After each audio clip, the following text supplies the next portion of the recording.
Next matchup, we have Omos versus Brock Lesnar. I really don't know which way to go with this one. The build that we had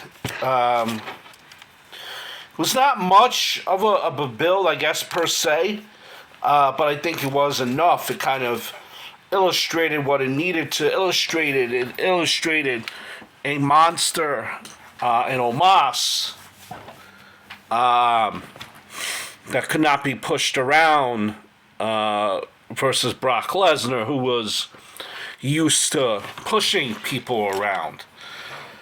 His presentation, listen, when Omos comes down to the ring, it makes him look larger than life, which is what you want. He is the giant.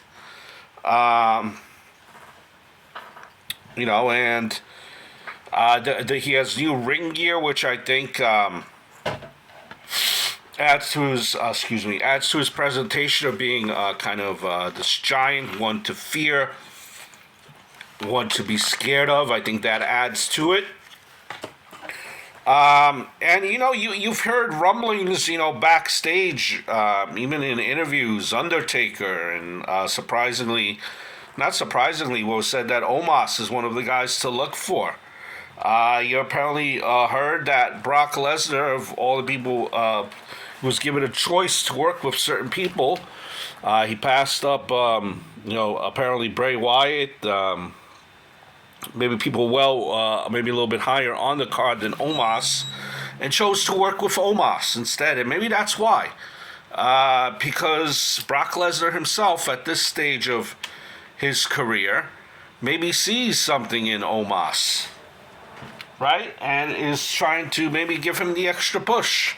Maybe Brock Lesnar, at this point, realizes that he doesn't really need the wins. The fans are going to cheer him no matter what. He, to his credit, without Paul Heyman, transitioned to, I guess, a face or a tweener by himself quite pretty well.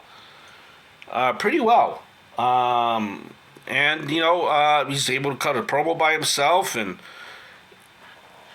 he's held his own, as you would expect, I guess, with a veteran that's been around for so long. And hey, it seems like Brock Lesnar generally picked this guy. I don't think this is not a match where you're going to be seeing a Daniel Bryan, MJF, our Broadway type of a match. No, it's not the type of match it's meant to be. I think this is going to be short and rather sweet. And I'm going to go with Omos just to win this out. Win this one clearly, outright, straight pin. And Brock Lesnar, there's rumblings that Brock Lesnar is wrapping up. I think, what Brock Lesnar means is he's wrapping up now. Now that WrestleMania is done, he's going to do his couple-month tour there, where he's going to be away from TV and maybe appear somewhere, SummerSlam or after. But I don't think he's done just yet. And, I think this is the time for Omos to shine. And we'll see what happens given this opportunity.